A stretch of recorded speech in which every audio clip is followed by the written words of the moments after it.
Assalamualaikum dan salam sejahtera. Nama saya Nur Fatihah binti Muhammad Aiman Jahya, memegang nomor matriks BA 1911047.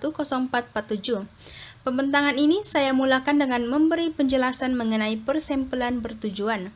Persempelan bertujuan merupakan sampel tidak berkemungkinan yang dipilih berdasarkan ciri-ciri populasi dan objektif kajian. Persempelan ini lebih dikenali sebagai persempelan penilaian, selektif atau subjektif. Penggunaan jenis persempelan ini membolehkan pengkaji menentukan responden yang sesuai dengan tujuan kajian yang dilakukan. Tambahan pula, kaedah persempelan ini sangat popular digunakan dalam penyelidikan kualitatif apabila pengkaji menentukan kriteria atau ciri sampel berdasarkan kepada tujuan kajian. Okey, persempelan kedua adalah persempelan kebarangkalian yang merupakan kaedah yang memungkinkan setiap ahli dalam populasi mempunyai kebarangkalian yang sama untuk dipilih sebagai sampel kajian. Sampel ini memilih populasi secara rawak tanpa ada bias dan hasil kajian dapat digeneralisasi terhadap populasi. Tambahan pula, kaedah persempelan jenis ini terbahagi kepada persempelan rawak mudah, persempelan sistematik, persempelan berstrata, dan persempelan secara kluster. Seterusnya adalah persempelan keselesaan di mana persempelan ini menggunakan data dari sumber data pertama yang tersedia untuk penyelidikan tanpa syarat tambahan. Ini bermaksud kaedah persempelan jenis ini akan mendapatkan maklumat secara langsung dengan menghentikan orang-orang secara rawak dan mengajukan soalan-soal selidik. Walaupun persempelan ini adalah kaedah bukan kebarangkalian, namun persempelan keselesaan ini adalah kaedah yang paling banyak digunakan atau secara meluas dalam penyelidikan klinikal kerana kaedah ini sangat cepat dan mudah. Dengan kata lain, kaedah ini mudah kerana penyelidik memilih elemen sampel sesuai dengan kebolehcapaian dan jaraknya yang mudah. Seterusnya, persempelan kuota. Persempelan kuota adalah persempelan berlapis atau berstrata, tetapi tidak ditentukan melalui prinsip kebarangkalian. Sebagai contoh, pengkaji membahagikan populasi kepada beberapa kategori melalui kaedah temu bual. Kategori itu dibahagikan pula kepada bandar atau desa, kemudian diperincikan pula kepada lelaki atau perempuan dan diperhalusi kepada kaum iaitu Melayu, Cina dan India. Bagi persempelan rawak mudah pula, persempelan rawak mudah merujuk kepada pemilihan subjek yang dipilih daripada populasi terpilih dengan menggunakan alat pemilihan rawak. Setiap subjek di dalam populasi mempunyai peluang yang sama untuk dipilih sebagai sampel. Bagi persempelan sistematik, persempelan sistematik merujuk kepada elemen dari sampel tidak dipilih secara rawak mudah tetapi menggunakan strategi tertentu. Kaedah persempelan ini lebih kurang sama dengan kaedah rawak mudah, tetapi setiap subjek tidak mempunyai peluang yang sama untuk dipilih sebagai sampel. Assalamualaikum dan salam sejahtera, saya Siti Natasha. Seterusnya saya akan membentangkan definisi bagi persempelan tak kebarangkalian, persempelan berbola salji dan peserta kajian. Persempelan tak kebarangkalian adalah merupakan kaedah yang tidak memungkinkan setiap ahli dalam populasi mempunyai potensi yang sama untuk dipilih dan terlibat sebagai sampel kajian. Oleh itu, setiap ahli dalam populasi tidak wujud secara rawak dan kemungkinan wujud bias, malah hasil kajian juga tidak dapat digeneralisasi terhadap populasi dan sampel yang dipilih juga tidak benar-benar mewakili populasi. Terdapat beberapa jenis persempelan tidak kebarangkalian, yaitu persempelan mudah, persempelan bertujuan, persempelan berkota, dan persempelan bola salji.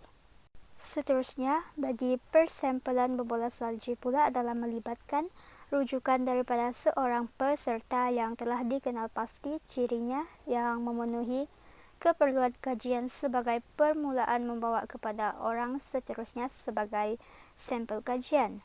Kaedah ini dipilih apabila pengkaji sukar mengenal pasti peserta kajiannya atau jika kajian melibatkan kes yang kritikal atau sensitif. Pengkaji menentukan sampel berdasarkan ciri yang telah ditentukan dan Responden yang dipilih itu kemudiannya memperkenalkan kepada responden seterusnya yang memiliki ciri sampel yang sama. Proses ini tamat apabila maklumat mencukupi dan telah benar-benar menjawab ke semua persoalan kajian. Manakala peserta kajian pula adalah merupakan individu ataupun sekumpulan individu yang terlibat secara sukarela untuk mengambil bahagian dalam penyelidikan subjek manusia setelah diberikan keterangan oleh pengkaji mengenai penyelidikan yang dibuat dengan menjadi sasaran pemerhatian dan dapat memberi data ataupun maklumat serta deskripsi yang membantu untuk menerangkan fenomena yang dikaji oleh penyelidik. Seterusnya, glosari populasi. Populasi ini merujuk kepada sekumpulan individu, objek atau benda kejadian yang mempunyai ciri-ciri yang sama yang ingin dikaji. Setiap individu atau objek dalam sesuatu populasi berkemungkinan berbeza-beza dalam banyak segi. Namun ianya mestilah mempunyai tidak kurang daripada satu ciri yang sama. Seterusnya, persempelan merupakan pengambilan sebahagian pecahan daripada suatu populasi sebagai mewakili populasi tersebut. Seterusnya ialah ralat pengukuran. Ralat ialah ketidakpastian disebabkan oleh alat pengukuran atau pemerhatian atau faktor fisikal sekeliling. Manakala pengukuran pula ialah kejituan dalam pengukuran merujuk kepada betapa sedikit sisihan yang terdapat dalam pengukuran yang dibuat apabila kuantiti diukur beberapa kali. Seterusnya ialah ralat rawak. Ralat rawak ni adalah disebabkan oleh perubahan keadaan yang tidak dapat diramalkan dan tidak dapat dikawal oleh pemerhati, di mana ia mengakibatkan satu serakan bacaan sekitar bacaan sebenar, dan ralat rawak ni dapat dikurangkan dengan mengulangi bacaan dan kemudian mengambil purata bacaan-bacaan tersebut. Assalamualaikum dan salam sejahtera. Nama saya Yusyafira binti Jeffrey, bernomor metrik BA 1916111. Saya akan membentangkan tentang ralat sistematik. Ralat sistematik ialah ralat yang malar pada sesuatu instrumen yang diperolehi daripada setiap kali pengukuran. Punca ralat sistematik ialah gangguan sistem pengukuran dan kesan masukan pengubahsuaian. Sebagai contohnya, zero error, error from instrument, dan wrong assumption. Namun, ianya juga dapat diatasi dengan penggunaan dan penyelenggaraan instrumen yang betul. Seterusnya ialah rangka persempelan. Rangka persempelan merupakan satu senarai ahli dalam populasi. Elemen merupakan istilah yang digunakan dalam persempelan.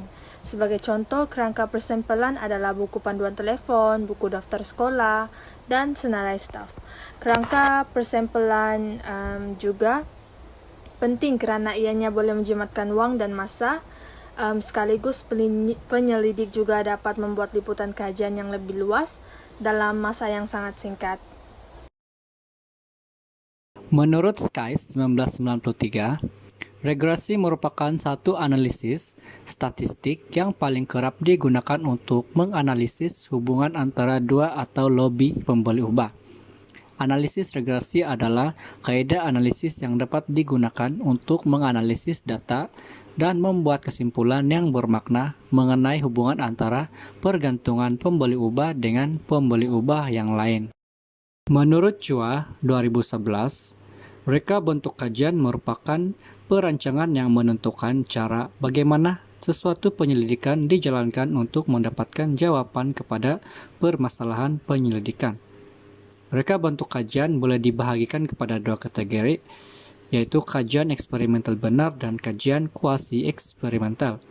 Dan bukan eksperimental, yaitu kajian tinjauan, kajian lapangan, kajian case, kajian tindakan, dan kajian sejarah. Assalamualaikum dan selamat sejahtera. Nama saya Siti Nur Arya binti Surah, pemegang nombor matriks BA 191611070. Definisi seterusnya ialah definisi bagi sampel.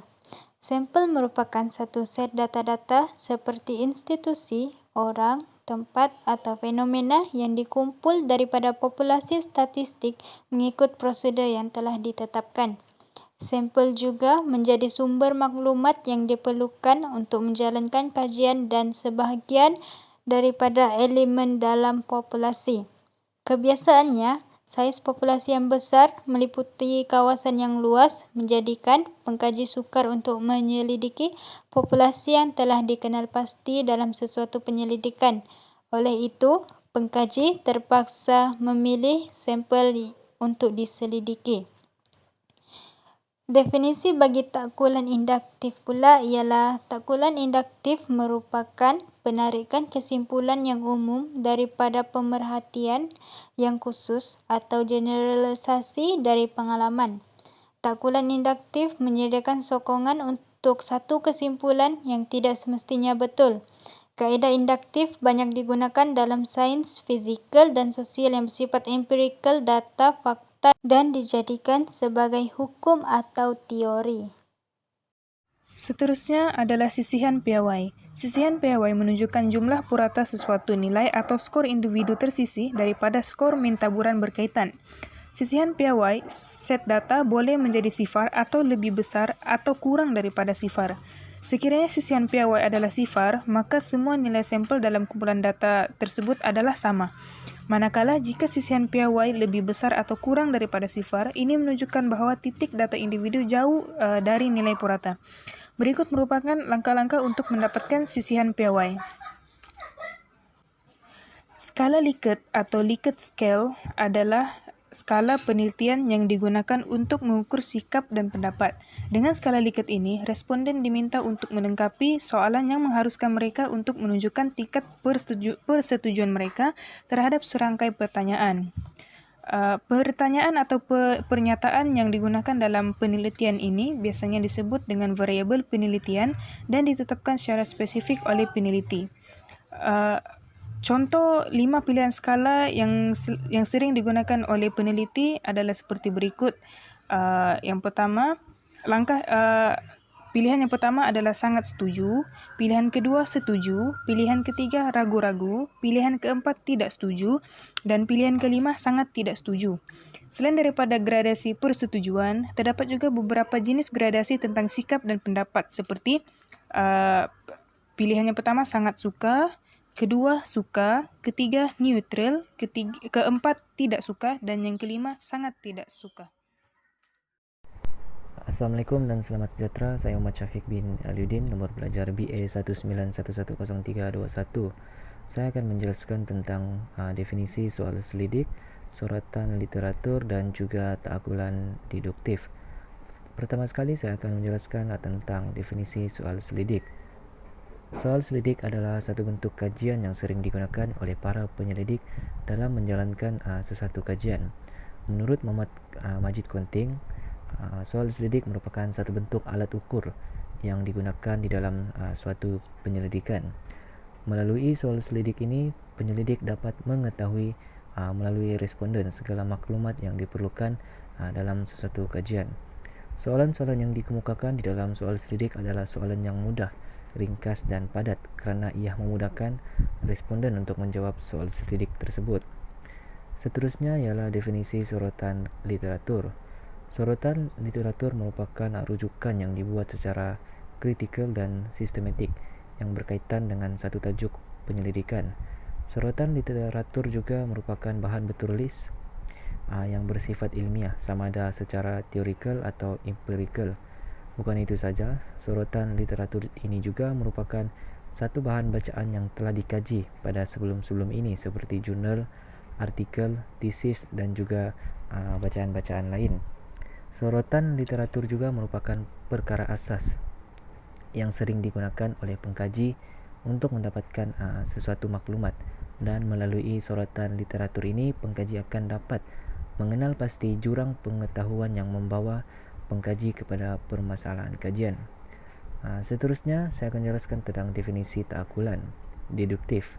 Takkulan deduktif adalah berasal daripada bahasa Latin iaitu deducere, yang membawa erti membawa atau menuju daripada penyataan umum kepada penyataan khusus. Melalui definisi takkulan deduktif ini, ia membolehkan pengkaji untuk membuat beberapa kesimpulan sehingga akan mendapat satu kebenaran. Assalamualaikum dan salam sejahtera, saya Nur Syafiqah binti Aran. Seterusnya saya akan memberikan definisi temu bual. Penggunaan kaedah ini adalah untuk mengumpul maklumat kajian tinjauan. Cara pelaksanaannya ialah dengan melakukan temu bual secara lisan dan jawapan direkod oleh penyelidik secara bertulis melalui rakaman bual didefinisi sebagai perbualan dua hala yang bertujuan untuk mengumpul maklumat kajian. Temu bual merupakan interaksi bersemuka antara penemu bual atau penyelidik dengan responden. Menurut Denzin 2001, temu bual harus digunakan lebih daripada hanya sebagai alat pengumpulan maklumat. Temu bual perlu bersifat reflektif dan dapat mencerminkan kehidupan dan keadaan sebenar mengenai sesuatu fenomena. Definisi yang terakhir adalah berkenaan dengan temu bual berstruktur. Temu bual berstruktur merupakan temu bual yang dijalankan secara formal, dirancang secara teliti dan dilaksanakan mengikut satu senarai soalan yang perlu dijawab oleh responden.